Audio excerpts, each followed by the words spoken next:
Monsieur Gebran Bassil, bonjour. Merci de nous accueillir ici chez vous au Liban. Alors vous avez été ministre de l'énergie et de l'eau, ministre des Affaires étrangères. Vous êtes actuellement député et chef du courant patriotique libre. On va rentrer directement dans le vif du sujet. Dès le début de la Révolution, en octobre 2019, vous avez été un des hommes les plus contestés du pays, notamment par les chrétiens. Comment avez-vous fait pour rester à la tête du premier groupe parlementaire chrétien aujourd'hui au Liban?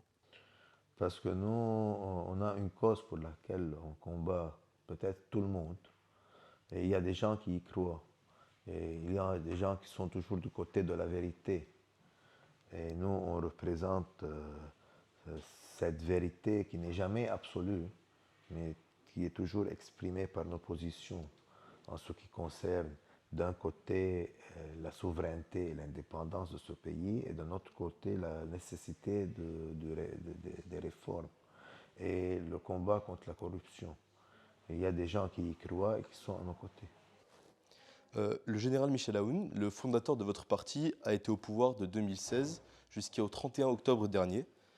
Durant son mandat, beaucoup vous accusaient d'être le président de l'ombre, notamment les partisans du mouvement de contestation. Quel était votre rôle durant le mandat du général Aoun? J'étais simplement le chef du plus grand bloc parlementaire et ministériel. Et dans ce sens, dans le sens de notre assassinat politique, et on voulait nous accuser d'être responsables de tous les maux de ce pays. Et c'est dans ce sens qu'on nous portait la responsabilité d'être le décideur de la République, chose qui n'est pas vraie. Il y avait un président qui jouait son rôle et des groupes parlementaires. L'un de ces groupes était le nôtre. Vous êtes actuellement frappé par des sanctions américaines. Vous êtes l'un des seuls hommes politiques libanais à être frappé par des sanctions américaines. Selon vous, quelles sont les raisons de ces sanctions?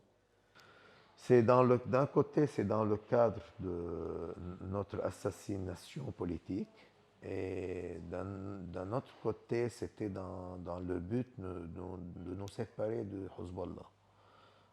C'était clair et bien exprimé.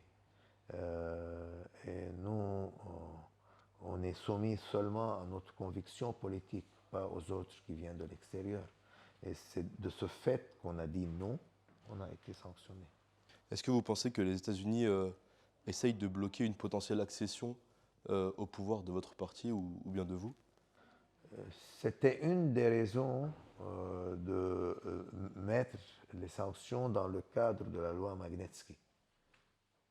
Parce que rien à voir avec la corruption. Et moi, j'ai soumis une pétition réclamant les preuves que l'administration américaine a contre moi. Et rien n'a été donné jusqu'à ce moment. C'était dans ce cadre de nous nuire politiquement, de dire que voilà, il s'agit de la corruption et pas de la relation avec le Hezbollah.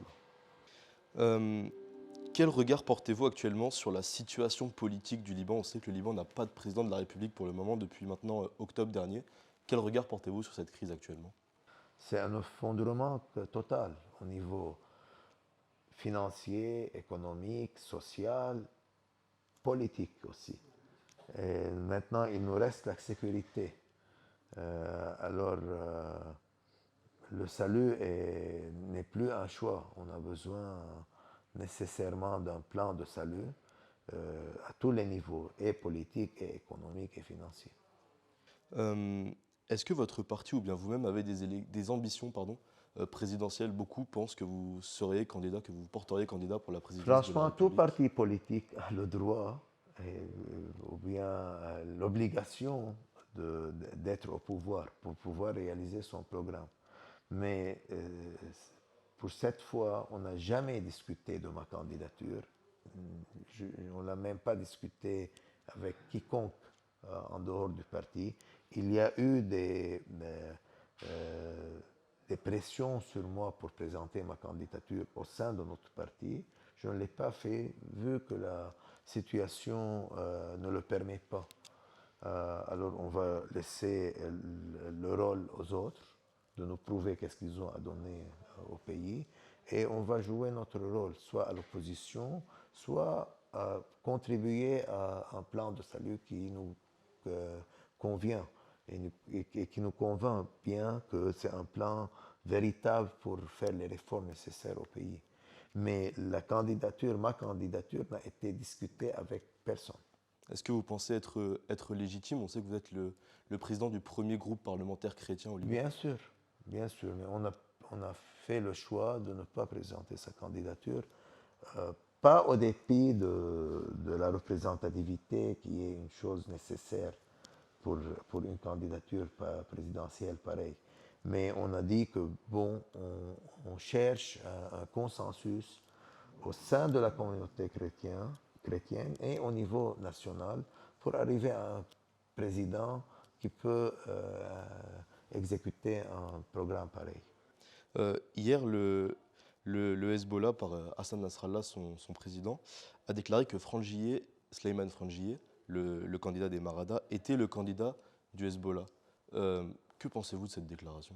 On est en total désaccord avec cette position parce on pense que cette candidature ne convient pas à ce programme de salut.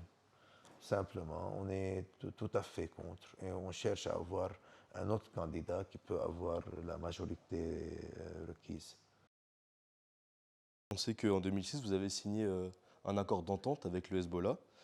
Où en est aujourd'hui cette entente? Le problème entre nous et le Hezbollah et le problème dans ce pays est beaucoup plus loin que cette entente.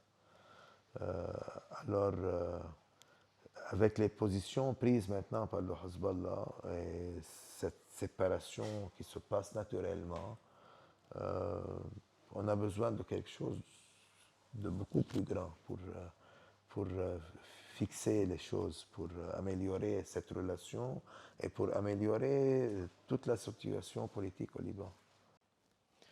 Euh, vous êtes considéré comme l'héritier du général Michel Aoun, notamment dans la lutte contre la corruption et les mafias. Où en est votre action contre la corruption et les mafias aujourd'hui au Liban?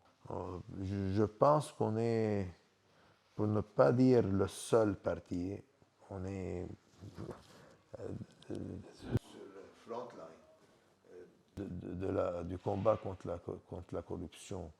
On est le bloc parlementaire qui a présenté toutes les lois qui ne sont pas adoptées jusqu'à maintenant. Par exemple, le capital control, la récupération des fonds qui ont été transférés à l'étranger, les comptes et les propriétés des personnages publics. Tout ça, c'est une vraie lutte contre la corruption et les autres blocs parlementaires ne nous aident pas à les approuver.